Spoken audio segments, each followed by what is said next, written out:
안녕하세요, 나긋입니다. 장마가 끝나고 무더위가 기승을 부리는 요즘인데요. 이런 때일수록 집 밖은 위험해 라며 더욱 집콕하게 되는 것 같아요.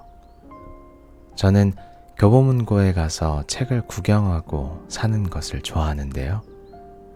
교보문고에 한번 가보시면 입장과 함께 차분한 향기를 맡을 수 있습니다. 그건 교보문고의 시그니처 디퓨저가 서점 곳곳에 설치되어 있기 때문인데요. 제가 워낙 그 향기를 좋아해서 이번에 책을 사러 갔다가 디퓨저도 함께 구매해 왔습니다. 한동안은 장마 때문에 퀴퀴한 냄새가 날 수 있는 계절이잖아요. 그런데 이 디퓨저 덕분에 집에서만큼은 안락함과 평온함을 느낄 수 있었습니다. 그래서 한번 추천드릴게요. 오늘 가져온 책은 한 줄의 기적, 감사일기라는 책입니다. 요즘처럼 계절성으로 자칫 짜증이 많아질 수 있는 때에 한 번쯤 읽어보면 좋은 책이라고 생각됩니다. 그럼 읽어드릴게요. 프롤로그. 쓸수록 힘이 나고 하루가 행복해지는 마법의 한 줄. 여러분에게 찾아온 오늘 하루는 어떤 하루였나요? 행복한 하루인가요? 아니면 불안하게 출발한 괴로운 하루인가요? 아니면 매일 똑같은 하루를 그저 습관처럼 보내고 있나요? 저의 하루는 단언컨대 행운이 가득한 감사한 날입니다. 무슨 근거로 그렇게 확신하느냐고요? 제가 그렇게 선택했기 때문입니다. 아마 말도 안 된다고 생각하실 것 같아요. 행운이라든가 행복 같은 것을 선택했다고 해서 일상이 그렇게 되는 게 아니라고 혀를 끌끌 차며 비웃을지도 모르겠어요. 네, 맞습니다. 당연히 그렇죠. 하지만 제가 행운을 선택하는 순간 저는 행운을 받아들일 준비가 되는 겁니다. 꽉 움켜쥘 준비가 되어 있으니까 아무리 작고 사소한 행운이 빠르게 스쳐가도 저는 놓치지 않습니다. 그래서 저는 아침마다 감사함과 행운을 선택합니다. 아침 시간은 누구라도 할 것 없이 빠르게 지나가죠. 전날 밤에 늦게 잠이 들었다면 허둥지둥 일어나 아침밥도 거르고 직장 혹은 학교로 달려갑니다. 주부라면 정신없이 아침상을 준비하겠죠? 워킹맘인 저 역시 아침마다 정신이 하나도 없습니다. 아침 식사를 차리고 아이들을 학교에 보내고 남편의 출근 준비도 돕습니다. 게다가 저도 출근을 해야 하죠. 그래서 순식간에 지나가는 저의 짧은 아침 시간은 마법사가 와서 지팡이라도 한번 휘둘러줘야 무엇 하나 빠뜨리지 않고 마무리되는 것 같습니다. 그런데 저는 이렇게 바쁜 아침이 시작되기 전에 마음속으로 주문을 외웁니다. 눈을 뜨고 몸을 일으키기 전에 마음속으로 어젯밤에 감사 요청 일기에 적었던 내용을 되새기는 거죠. 감사합니다. 감사합니다. 감사합니다. 오늘도 행운이 가득한 날을 선물 받았습니다. 오늘 제가 하는 모든 일이 다른 이들에게 큰 도움이 되어 감사합니다. 물론 주문을 외우든 안 외우든 불난 호떡집 같은 아침은 똑같이 반복됩니다. 하지만 이렇게 주문을 외우고 시작하는 저의 하루는 그냥 무한히 반복되는 똑같은 하루가 아닌 거죠. 매일 새롭게 감사한 일들이 일어나고 어느덧 일상은 크고 작은 행운으로 차오릅니다. 누구나 아침부터 밤까지 각자에게 부여된 역할에 따라 살아갑니다. 프리랜서가 아닌 한 대부분은 정해진 시간에 출근하고 일하고 퇴근하죠. 학생도 주부도 시간에 맞추어 생활하는 겁니다. 그렇다면 이렇게 매일 똑같은 하루에 행복과 불행은 무엇으로 결정될까요? 궁금하지 않으신가요? 여러분이 지나온 오늘 하루는 어떤 하루였나요? 저의 오늘은 단언컨대 행운과 감사가 가득한 날이었습니다. 실제로 오늘 저에게 밀려온 행운들을 세어보면 10손가락을 다 접어도 모자랄 정도죠. 무슨 특별한 날이었냐 물으신다면 전혀 아닙니다. 하지만 저는 매일 고마운 일이 많이 일어나고 행운이 가득합니다. 앞에서 말씀드렸듯이 이것은 저의 선택이죠. 저는 아침에 눈을 뜨자마자 감사와 행운을 선택합니다. 그것이 바로 제가 가진 마법 지팡이예요. 그렇다면 과연 그 마법 지팡이가 어떻게 저의 하루를 이처럼 행운과 감사가 가득한 날로 만들어 주었을까요? 제가 어떻게 그것을 선택하게 되었을까요? 저에게 매일 행운을 가져다 준 마법 지팡이는 바로 감사일기였습니다. 여러분은 오늘 하루가 어떻게 되길 바라시나요? 오늘에 관한 소망을 품고 하루를 시작하는 사람이 세상에 얼마나 될까요? 그리고 그 소망을 현실로 바꾸는 사람은 또 얼마나 될까요? 이 모든 것을 이루어주는 도구가 여러분의 삶 속에 있습니다. 그저 손을 뻗어 잡기만 하면 돼요. 자, 그럼 행운을 잡으러 갈 준비가 되셨나요?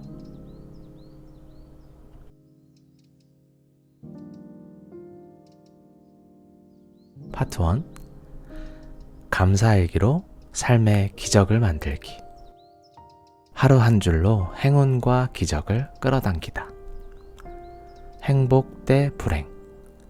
마흔 무렵 이 두 단어가 제 삶을 흔들 때 저는 다양한 책들을 만났습니다. 그 전까지 제 일상의 책이라는 것은 그저 남에게 보여주기 위한 과시용 책 몇 권이 전부였죠. 하지만 마흔 이후에 저는 진정한 책의 세계를 만나면서 새로운 삶에 눈뜰 수 있었어요. 그때까지 저는 초등학교 교사라는 직업을 가진 직업인이자 주부, 엄마, 아내로 살아왔습니다. 제가 감당해야 하는 수많은 역할들 때문에 책 읽는 시간이 없다고 항상 핑계대곤 했었어요. 하지만 돌아보면 그 많은 역할들과 해결해야 할 문제들 덕분에 저는 더욱 절실하게 독서에 몰입할 수 있었습니다. 그런데 책을 읽기 시작하자 제 인생에 신기한 변화가 찾아왔어요. 이런저런 역할을 맡은 사람이 아니라 자신의 삶을 주도적으로 이끄는 사람으로 변화하기 시작했죠. 맨 처음에 저는 1년에 100권 읽기, 하루에 2시간 이상 책 읽기라는 목표를 세우고 도전했습니다. 그렇게 책 읽기에 몰입했더니 책만이 저의 사고와 행동, 그리고 삶의 방향을 바꿀 수 있다는 믿음이 확고해졌어요. 그렇게 3년 정도 지나니까 다분히 편향적이었던 제 독서 취향도 자연스럽게 변화해서 다양한 분야의 책을 골고루 읽게 되었습니다. 부끄러운 말이지만 지난 몇 년 동안 읽은 책이 제가 40이 될 때까지 읽은 책보다 몇 배나 더 많았습니다.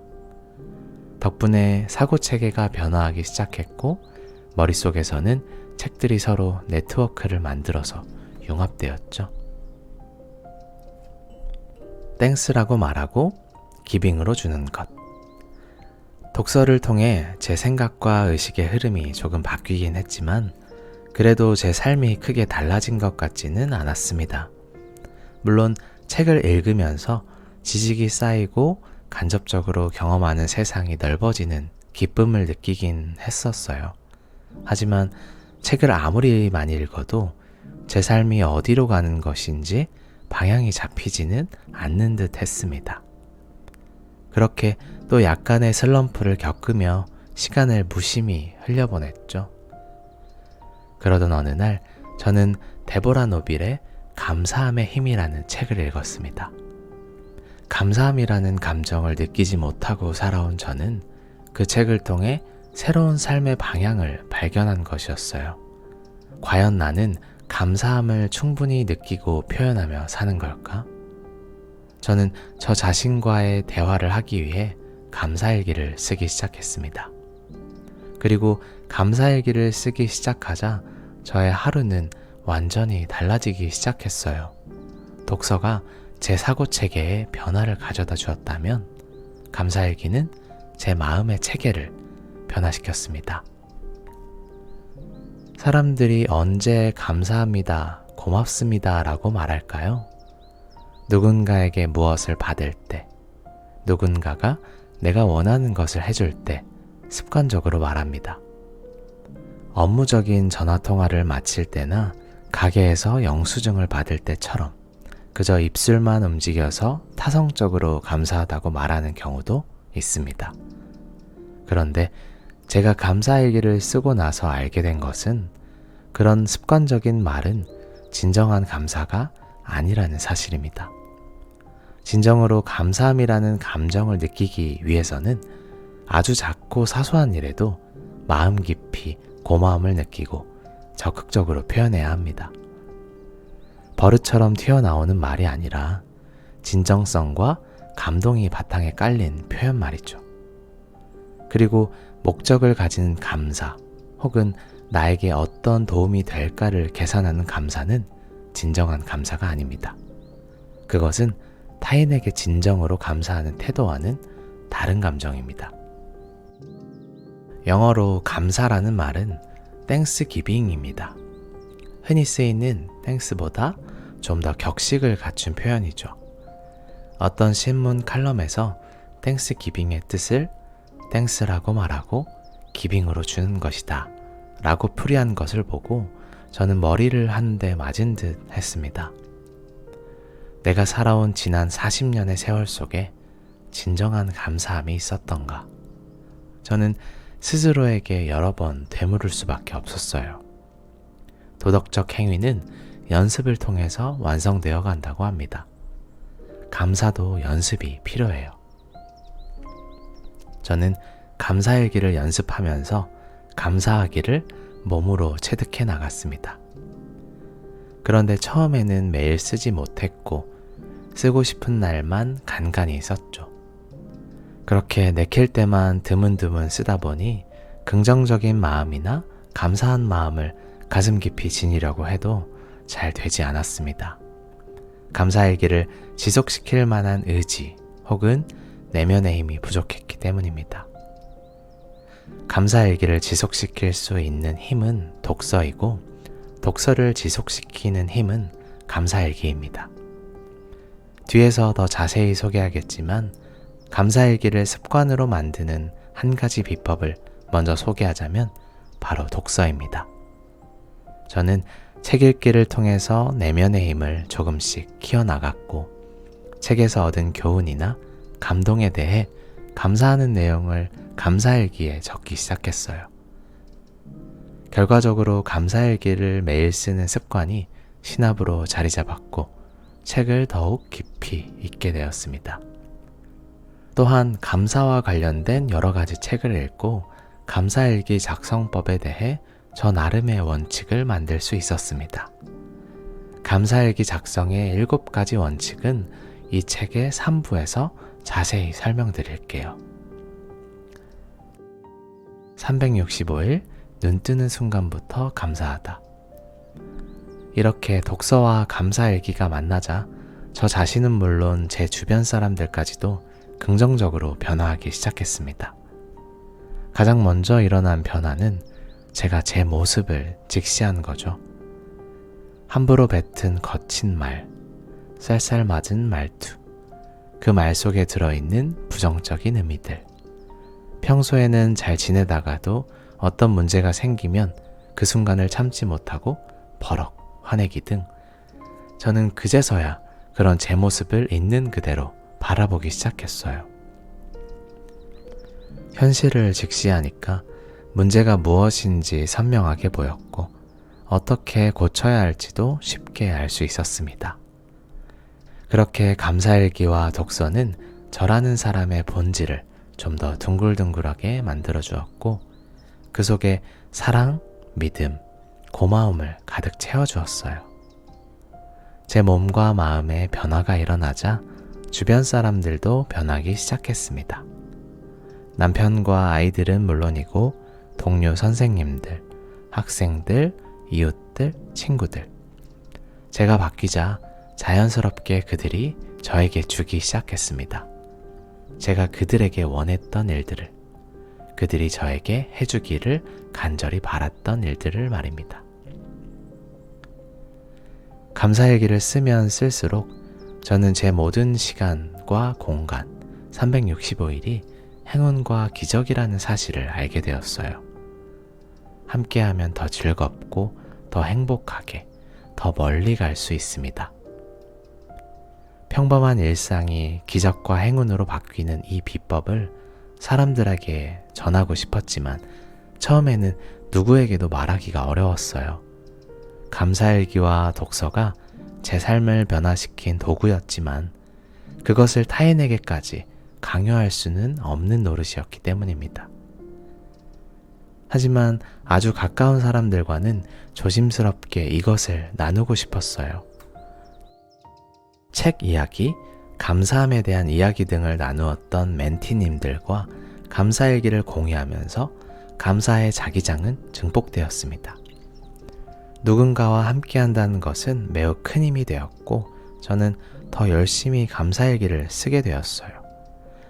감사일기를 공유하면서 서로에게 힘이 되어주자 공명이 생겨났고 주변 사람들의 일상에도 변화가 찾아왔습니다.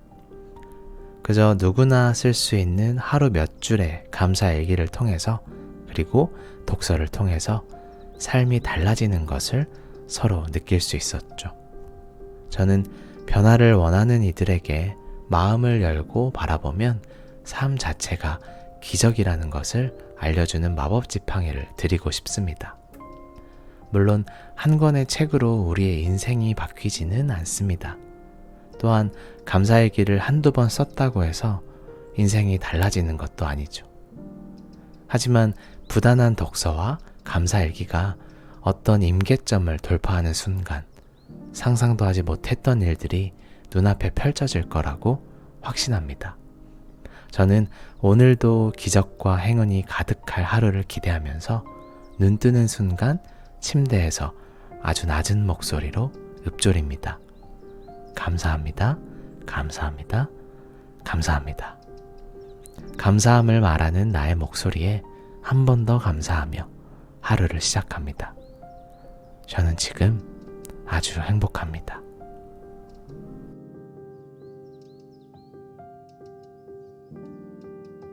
감사일기 어떻게 시작할까요? 그림일기를 기억하시나요?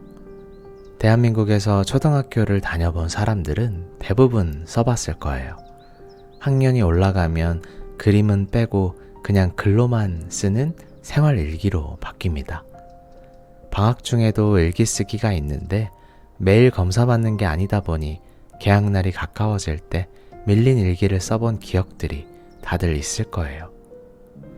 학년이 올라갈수록 일기의 순수한 목적은 사라지고 오로지 매일 해야 하는 괴로운 숙제가 되어버리곤 하죠. 초등학생 아이들의 일기는 매일 반복되는 일상의 이야기로 채워집니다. 그다지 특별한 일이 일어나지 않기 때문인데요. 그런데 어릴 때도 지겨워서 쓰지 않았던 일기를 성인이 되어서 그것도 하루도 빠짐없이 쓰라고 이야기하는 책이 바로 지금 읽고 계신 이 책입니다. 일기면 일기지 감사일기는 뭐가 다를까요? 초등학생들에게 생활일기를 쓰는 법을 가르칠 때 저는 이렇게 설명합니다.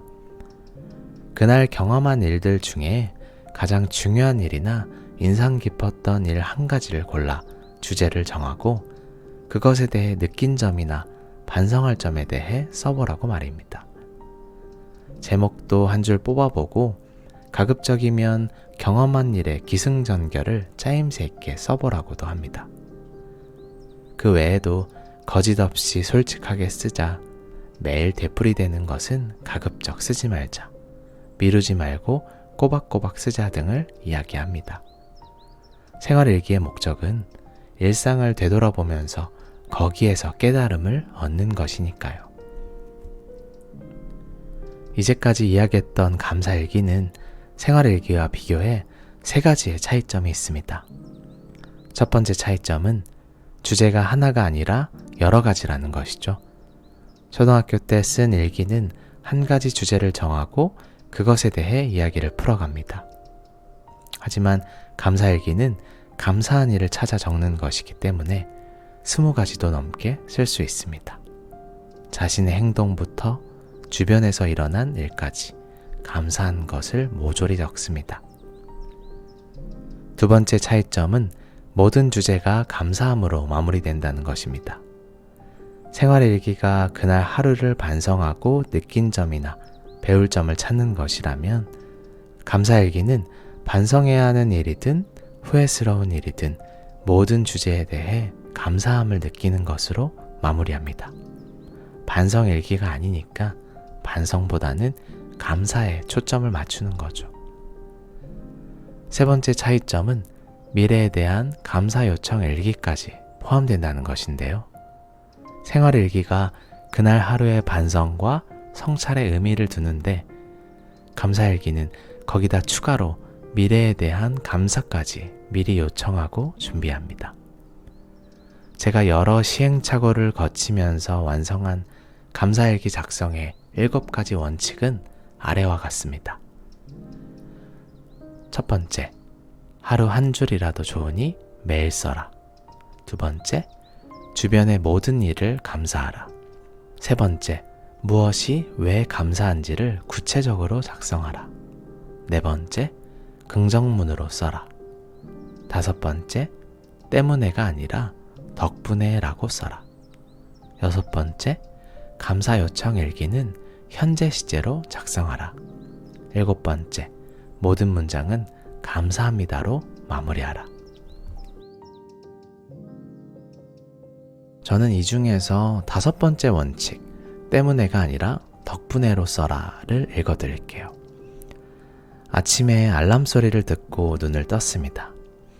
알람 시계가 잠을 깨워주어 늦지 않게 일어났으니 참 고마운 일이죠. 이 상황에 대해 우리가 표현할 수 있는 문장은 다음과 같습니다. 알람이 아침잠을 깨웠습니다. 감사합니다. 알람 때문에 아침에 일찍 일어났습니다. 감사합니다.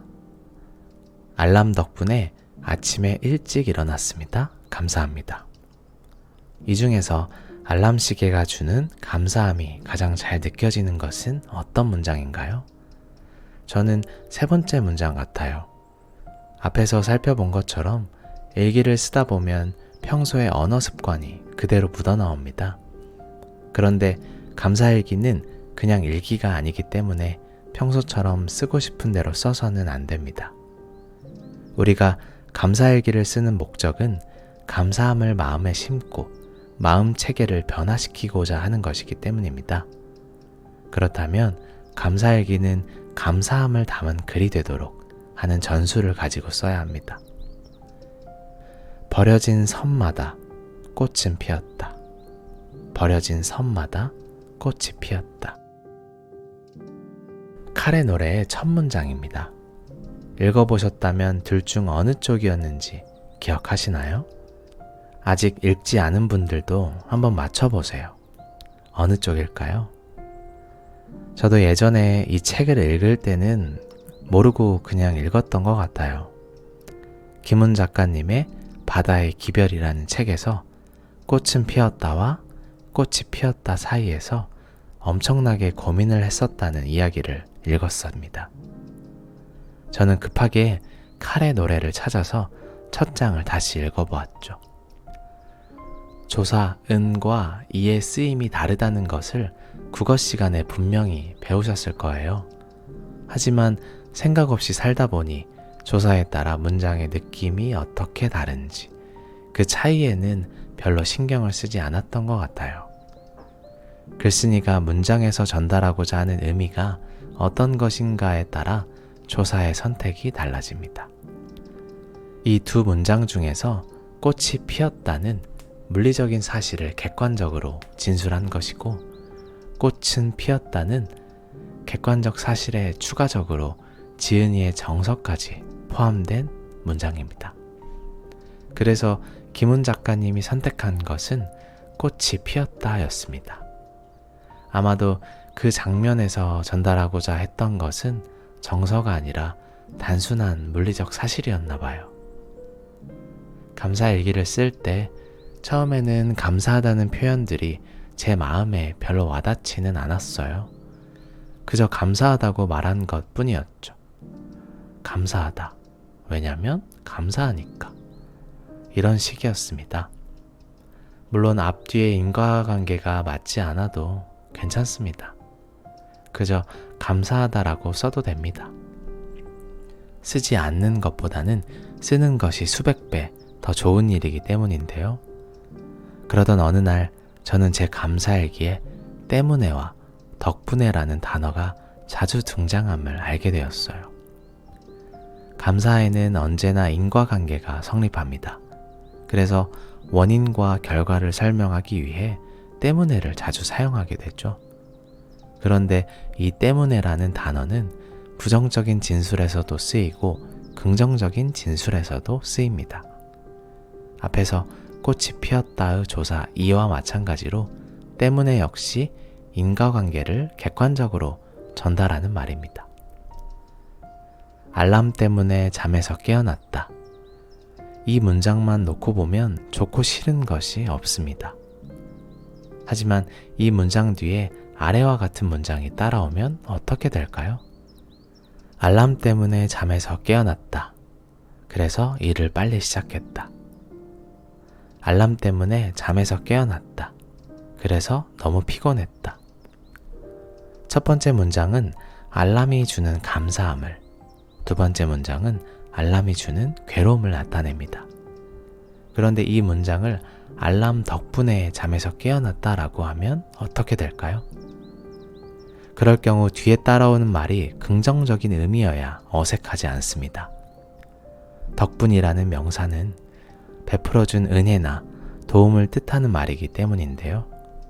앞에서 꽃이 피었다의 은의 주관적인 정서까지 포함한다고 했습니다. 감사일기에서 덕분에는 은의 의미와 비슷합니다. 글쓴이의 감사함이라는 정서가 포함되기 때문입니다. 때문에가 아니라 알람 덕분에 잠에서 깨어났다라고 적는 순간 알람에 대한 감사함까지 자연스럽게 연결되는 거죠. 감사일기는 삶의 인과관계를 밝히기 위해 쓰는 일기가 아닙니다. 그러니 때문에보다는 가급적 덕분에를 더 많이 쓰는 것이 좋겠어요. 사람들은 특별한 이유 없이 때문에라는 표현을 아주 많이 사용합니다. 습관적으로 말이죠. 생각과 말은 함께 움직입니다. 때문에로 원인과 결과만 따지게 되면 결국 남 탓만 하게 되는 거죠.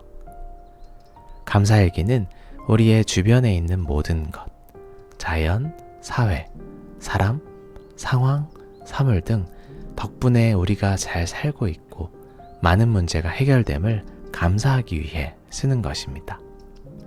일상의 모든 일이 덕분에가 되면 결과적으로 모든 일이 순탄해지고 좋아집니다. 그러니 평소에 말을 하거나 글을 쓸 때도 때문에보다 덕분에를 더 많이 애용해 보는 건 어떠실까요?